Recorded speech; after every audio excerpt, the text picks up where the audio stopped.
మనకు ఒక self confidence కావాలన్నా, ప్రతిరోజు కొత్త సమస్యలు వచ్చినా వాటికి పరిష్కరించాలన్నా ఈ గీత అనేది మనకు చాలా ఉపయోగపడుతుంది. ఒకటి ఇంకా గీత మెయిన్గా ఏం చెప్తుందంటే, ప్రయత్నం లేకుండా ఏది దొరకదని ఒక విషయం చెప్తుంది మనకు. ప్రయత్నం లేకుండా ఏది దొరకదు. చాలామంది చెప్తారు అది చేసి ఇది అవుతుంది, పూజలు చేస్తే అవుతుంది అంటే, నేను పూజలు చేయడం అది ఉద్దేశం అంటలేను ఇక్కడ. ఇప్పుడు ఎగ్జామ్ ఉందనుకోండి, రోజు దేవుడికి పోయి పూజలు చేసుకొని వచ్చి నేను ఎగ్జామ్లో పాస్ కావాలంటే అవుతామా? ప్రయత్నం అనేది ఖచ్చితంగా ఉండాలంట. ప్రయత్నం లేని మనం ఏది సాధించలేని చెప్పేది ఏంటిదంటే గీతని. మళ్ళీ కూడా ఏం చెప్తుందంటే, ఉద్ధరేదాత్మనాత్మానం నాత్మానం అవసాదే అంటే, కేవలం ఎవరి ఆశీర్వాదం వల్ల కూడా విజయం అనేది లభించదు మనకు. అవునా? అంటే ఒక విజయం సాధించాలంటే మనం చేసేటటువంటి ప్రయత్నం చేసిన తర్వాత ఇతరుల ఆశీర్వాదం తీసుకున్నాం. కానీ అంతేగాని మన ప్రయత్నం ఏం అవసరం లేదు, కేవలం నేను ఆశీర్వాదమే అనే ఉద్దేశం మాత్రం చెప్పదన్నమాట. ఎందుకోసం అంటే, గాలిలో దీపం పెట్టి దేవుడి మీద బాణం పెడతారంటే చూసిండ్రా, ఏం చేయలేదు దేవుడు కూడా. కాబట్టి ఫస్ట్ ప్రయత్నం లేకుండా మనకి ఏది కూడా దొరకదు, ఏది కూడా సాధించలేదు. అందుకోసం ఇప్పుడు క్రీడలు కూడా ఇచ్చిండు. అరే నేను మస్తు దేవునికి మొక్కినా, లేదంటే ఆలోచిస్తున్నా ఒక క్రికెట్ గురించి నేను మస్తు ఇంటర్నేషనల్లో పోవాలనుకుని ఇంట్లోనే కూర్చుంటే మనకు అవుతుందా? ప్రాక్టీస్ చేయాలి, కోచింగ్ తీసుకోవాలి, ప్రయత్నం చేస్తుంటే ఏదో ఒక రోజు మనం కావడం జరుగుతుంది. కానీ అంటే ఇతరులు ఏంటిదంటే, ప్రయత్నం లేకుండా కూడా కొన్ని సాధ్యం అవుతాయని ఎప్పుడైతే చెప్తారో అలాంటి వాటికి మనం ఒకటి గట్టిగా నమ్మాలా. ఎస్, మనం ప్రయత్నం చేస్తున్నప్పుడే మనం సక్సెస్ అవుతాం. ఎగ్జామ్కి వెళ్తారు మీరు, అరే ఏం ఎగ్జామ్ ఉందిరా, 10th క్లాస్ అవు కదా. కాబట్టి ఏంటిదంటే 10 నిమిషాలు ఏంటి అక్కడ ఇది మీకు బాగా చిట్లు ఇస్తారని కూడా చెప్తారు కొందరు. చదవడం అవసరం లేదు, నేను చిట్ల మీద పాస్ అయితే నడుస్తుందా? మనం ఏంటిది ప్రయత్నం చేయాలి. చదవడం అనేది ప్రయత్నం చేస్తేనే మంచి మార్కులు వస్తాయి అనేది ఒకటి గట్టిగా మనం తెలుసుకోవాలి. మళ్ళీ ఇంకొకటి ఏమని చెప్తాడంటే గీత, చేసిన కార్యం ఎప్పుడు వృధా కాదు కాబట్టి నిరాశ చెందకూడదు. మెయిన్ ఇంపార్టెంట్ అన్నట్టు, చేసిన పని ఎప్పుడు కూడా వృధా కాదు. ఎప్పుడైనా చీటింగ్ చేసిన వాళ్ళు అనుకోవచ్చు, మీరు ఒరిజినల్గా చదువుకున్న వాళ్ళకంటే చీటింగ్ చేసిన వాళ్ళకు కొంచెం ఎక్కువ మార్కులు రావచ్చు, ఎక్కువ చీటింగ్ జరుగుతుంది. కానీ నువ్వు ఒరిజినల్గా ఎప్పుడైతే చదువుతావో ఇప్పుడు లేకపోయినా తర్వాత ఫ్యూచర్లో కూడా ఖచ్చితంగా ఉపయోగపడుతుంది. అంటే మనం ఏదైతే పడ్డటువంటి కష్టం ఉంటుందో అది వేస్ట్ కాకుండానే ఎప్పుడు కూడా ఉంటుంది. నిరాశ అనేది చెందొద్దట. ఎందుకు నిరాశ చెందొద్దు? కొందరు అంటారు వీడు ఎప్పుడు మంచిగానే చేస్తాడు కానీ ఎప్పుడు కష్టం వేస్తాడంటారు. మళ్ళీ ఒకటి ఏంటంటే దాన్ని మన కర్మానుసారంగా కూడా వస్తాయని చెప్తుంది గీత. ఏంటిది? కర్మ. లక్కీ డ్రాలు ఉంటాయి. ఇప్పుడు చూసిండ్రా, 100 రూపాయలకు ఒక టోకెన్ ఇస్తారు.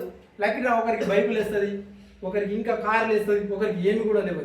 ఒకరికి కార్లు వేసింది అనుకుందాం, ఏమంటాం దానికి? కార్ వచ్చిందంటే మనం ఏమంటాం? ఫర్ ఎగ్జాంపుల్, అరే అదృష్టం మంచిగా ఉన్నదా అంటాం. ఏంటి అదృష్టం? ఏంటిది? అదృష్టం అంటే ఏంటిది అసలు? మరి కర్మ. మనం చేసుకున్న గొప్ప పని కాదు. మన పూర్వీకులు, మన అమ్మనాన్నలు కావచ్చు, మన తాతయ్యలు అమ్మమ్మలు కావచ్చు, వాళ్ళు చేసుకున్న మంచిది ఉంటే ఖచ్చితంగా మనకు లభిస్తుంది. గీత కూడా చెప్తుంది. అంటే మనం అనుకోవచ్చు ఈరోజు అడ్డదారిలో మనం డబ్బు సంపాదించి గొప్ప వాళ్ళు అవుతామని కూడా అనుకోవచ్చు. కానీ మనం ఏదైతే అడ్డుదారిలో కష్టపడేటువంటి డబ్బు ఏదైతే ఉంటుందో అది మనకు తగ్గకపోయినా మన పిల్లలు కూడా దాన్ని అనుభవించాల్సి వస్తుంది. అది మాత్రం గుర్తుపెట్టుకోవాలి. మనం చేసే ప్రతి పని మనం ఖచ్చితంగా అనుభవించాల్సిందే. మనం లేకపోయినా మన తర్వాత తరాలు. మనం ఇలా గొప్పగా ఉన్నామంటే మన పూర్వీకులు ఏదో మంచి పని చేసిండ్రు. పాపం కొందరు మన స్నేహితులు ఉంటారు, ఒకడు మంచిగా ఉంటాడు, ఒకడు ఆర్థికంగా ఇబ్బందిగా ఉంటాడు. అంటే వాళ్ళ పూర్వీకులు చేసినటువంటి కర్మానుసారంగా మనం చేయాల్సింది. తర్వాత ఇంకొకటి ఏమని చెప్తాడు గీత, ప్రత్యవాయోన విత్యతే అంటే మనం ఎంతో నిజంగా పనిచేసినా కూడా మధ్యలో కష్టాలు వస్తాయి కదా. అది ఎందుకోసం వస్తాయంటే ఆ కష్టం వచ్చినప్పుడు మనం చేసేటటువంటి పనిని ఆపడానికి కాదట. ఎప్పుడైతే మనం స్టార్ట్ చేసినటువంటి పని మధ్య లోపల ఆగిపోతామో, ఆగిపోతే వేస్టే. ఎందుకోసం కష్టం వస్తాయంటే ఆ కష్టాన్ని దాటుకొని మళ్ళీ ముందుకు వెళ్ళడానికే కష్టం వస్తుందట. కానీ ఒక్కసారి మనం ఒక ప్రయోగం చేసినప్పుడు మధ్యలో ఒకసారి ఫెయిల్ అయితే మనం ఆగొద్దట, ఇంకా ముందుకు వెళ్ళడానికి కోసమే వస్తాయట. అందుకే మనం ఏదైతే మంచి పని చేద్దాం అనుకుంటామో వాళ్ళు ఖచ్చితంగా అడ్డంకులు వస్తాయి. అడ్డంకులు వచ్చినాయని చెప్పేసి మనం బాధపడాల్సిన అవసరం లేదని చెప్తుంది.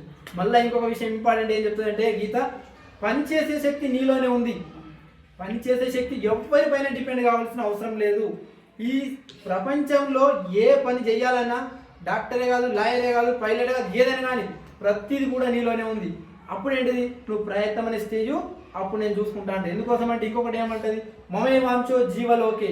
ప్రతి ఒక్కరు మనం ఏమనుకోవాలా, నేను భగవంతుని యొక్క అంశాలు నాతోనే ఉన్నాడు కాబట్టి. కానీ నాతోనే ఉన్నాడని చెప్తున్నాం, కానీ మనం ప్రయత్నం చేయండి భగవంతుడు కూడా ఏం చేయలేడు. అది గుర్తుపెట్టుకోవాలి. కాబట్టి మనం ప్రయత్నం చేస్తూ ఉన్నప్పుడు సక్సెస్ అవుతుంది. మనం ఒక సక్సెస్ చేద్దామన్నప్పుడు మధ్యలో కొన్ని అడ్డంకులు కూడా రావడం జరుగుతుంది. అడ్డంకులు వచ్చినప్పుడు ఆగిపోవడానికి కాదు, ఇంకా కొంచెం ముందుకు. పులి వేటాడుతూ చూసింది కదా, ఏదైనా నచ్చినప్పుడు వేటాడడానికి ముందు ఒక కాలు వెనకేస్తుందా ముందేస్తుందా? ఒక కాలు వెనకకేసి ముందుకేస్తుంది. ఎప్పుడైనా ఒకసారి వేయండి. ఎందుకో వెనకకేస్తే అంటే అది ఓడిపోవడానికి కాదు, దాన్ని వేటాడడం కోసం. మనం కూడా కష్టపడడం కోసం ఏంటిదంటే ఒక అడ్డంకి వచ్చినప్పుడు ఆగడం ఎందుకోసం అంటే ముందుకు వెళ్ళడానికి మాత్రమే. అంతేకాకుండా ఇప్పుడు శివాజీ మహారాజు గురించి వాళ్ళు గొప్ప వాళ్ళు ఎప్పుడు తయారైందంటే 16 ఏళ్ల వయసులోనే చాలా సాధించడం జరిగింది. వివేకానంద గారు చాలా తక్కువ వయసులోనే, మనం అనుకుంటాం ఇప్పుడైతే 14-15 సంవత్సరాలు సాధించడానికి చాలా టైం ఉంది అనుకుంటాం. ఏది ఏ సమస్యలు వచ్చినా కూడా సాధించాలనుకున్నా కూడా యవ్వనంలో మాత్రమే. ఎప్పుడైతే 16 నుంచి 30 సంవత్సరాల మధ్య యవ్వనం ఉంటుందో ఆ సంవత్సరంలోనే మనం ఏదైనా సాధించగలవచ్చు. ఈ 16 నుంచి 30 సంవత్సరాల వయసులో ఉన్న వాళ్ళు ఏ విధంగా ఉండాలో, కెండు నేను ఏదైనా చేయగలను, కొండలు పిండి కూడా చేయగలను. అర్థమైందా? పెద్ద అయిన తర్వాత 30 సంవత్సరాల తర్వాత కూడా మనం ఏమీ చేయలేము. కాబట్టి ప్రతి ఒక్కరి లోపల ఏముండాలంటే కెండు, నేను ఏది కూడా చేయగలను అనేటటువంటిది ఉండాలి. అంతేకాకుండా ఇలాంటి విచారాలని మనకి ఏమి ఇస్తుందంటే గీత ఇస్తుంది. మేము కూడా మాకు కూడా పూర్తిగా తెలుసని కాదు, మేము వచ్చింది ఏంటిదంటే ఈ గీత లోపల చదువుకొని కొందరు, ఈ గీత ద్వారా కొందరు చదువుకొని కొందరు ఉద్యోగాలు చేసుకుంటూ తన జీవితంలో చాలామంది ఏ విధంగా అంటే స్థిరంగా ఉండిపోవడం జరుగుతుంది. ఎందుకోసం అంటే ఈ గీతా విచారాల ద్వారా మనకు ఒక మంచి పరిష్కారం దొరుకుతుంది. అవునా కదా? అయితే ఇంకా ఈ గీత ద్వారా మీకు ఏమైనా డౌట్లు ఉంటే కూడా అడగచ్చు. గీత అనేది ఎందుకు, ఏ విధంగా, ఇది మరి అసలు ఈ వయసులో ఉన్న వాళ్ళకి ఎందుకోసం అంటే యువత ఈ సమాజాన్ని మార్చేది ఏంటిది? యువత. చిన్నపిల్లలు కాదు, వృద్ధులు కాదు, పెద్దవాళ్ళు, వృద్ధులు తెలుసు కదా, వాళ్ళు చేరు. సమాజానికి ఎటువైపు తీసుకెళ్లాలన్నా కూడా కేవలం యువత మాత్రమే. ఆ యువత అనేది బాగుండాలన్న ఉద్దేశంతో ఇప్పుడు కాదు. వివేకానంద తక్కువ ఏజ్లో సంపాదించింది కదా.